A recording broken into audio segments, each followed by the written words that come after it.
Si certains parviennent à s'enrichir et d'autres pas, c'est bien parce qu'il y a certaines choses que certains font et que d'autres ne font pas par ignorance.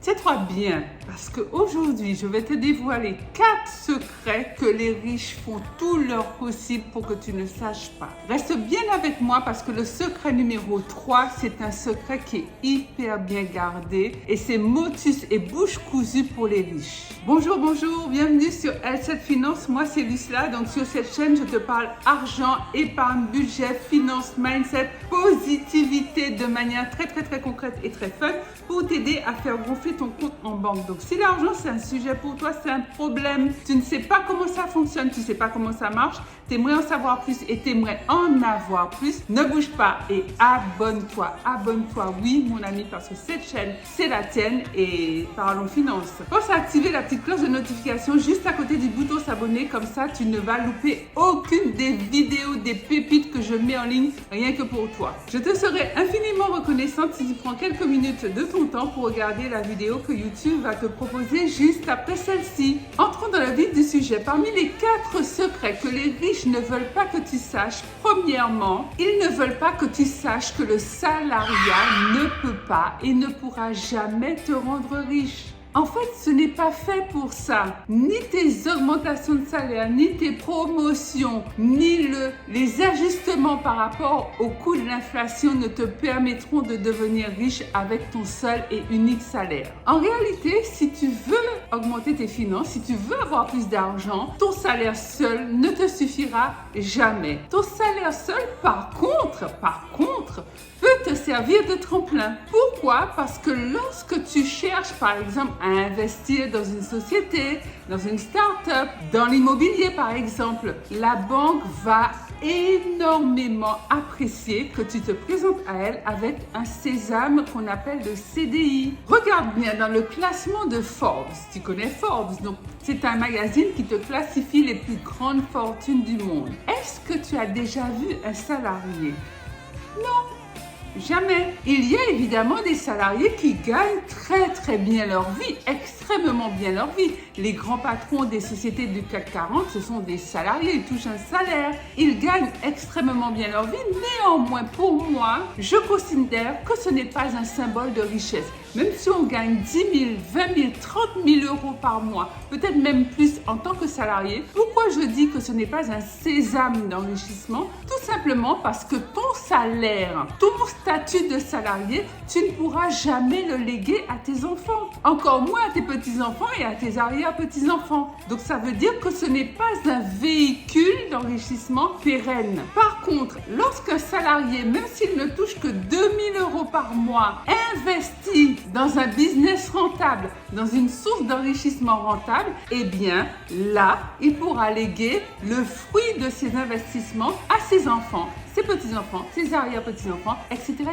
C'est ce que j'appelle de la richesse intergénérationnelle. Alors oui, effectivement, les riches ne veulent pas que tu saches que ton unique salaire ne te permettra jamais de créer de la richesse intergénérationnelle. C'est seulement avec ce niveau de connaissance que même licencié, même te retrouvant au chômage, ayant des revenus passifs en dehors de ton salaire, tu pourras tout de même vivre décemment et après, si tu le souhaites, léguer toutes tes possessions à tes enfants. Le salaire ne crée pas d'héritage. Deuxième secret, les revenus passifs, c'est de l'argent, c'est ton argent que tu fais fructifier. C'est quoi un revenu passif? C'est un revenu que tu as, quoi que tu fasses, quand tu dors, quand tu te douches, quand tu es en vacances, quand tu es en train de regarder la télé avec tes enfants, lorsque tu es en virée entre potes, tu as ces revenus, quoi qu'il fasse, quelle que soit la saison, quel que soit le temps. En fait, c'est le contraire d'échanger son temps contre de l'argent comme on le fait lorsqu'on est salarié. Et la base,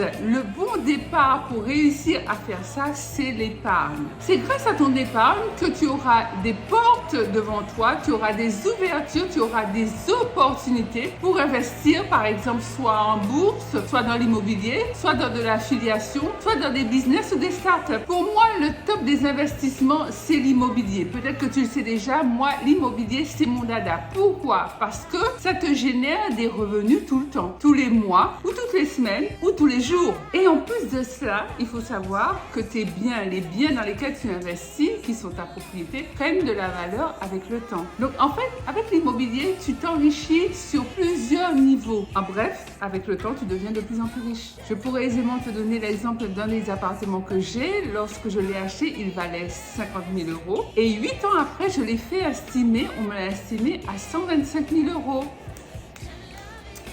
Trop contente. Donc avec le temps, les biens immobiliers prennent toujours de la valeur. Troisième secret que les riches ne veulent absolument pas que tu saches, et celui-là effectivement on en parle peu, c'est un secret qui est bien gardé. Ils ne veulent pas que tu saches que tu dois faire attention à avoir d'excellents partenaires autour de toi. Pourquoi? Parce que ce sont tes partenaires, la force des personnes de ton réseau tout autour de toi qui va te permettre de t'enrichir. Vous êtes tournés, vous êtes motivés ensemble dans une même direction, c'est-à-dire créer des business, s'enrichir, s'entraider, prospérer. Donc forcément, avec des partenaires d'excellence, tu ne peux que t'enrichir. Un des partenaires d'excellence, c'est le banquier. Tu dois absolument faire en sorte d'avoir des relations privilégiées et extrêmement cordiales avec ton banquier parce que c'est lui qui te dit oui ou qui te dit non au projet que tu vas lui soumettre. C'est lui qui va jauger de ton sérieux, de ta rigueur, de ton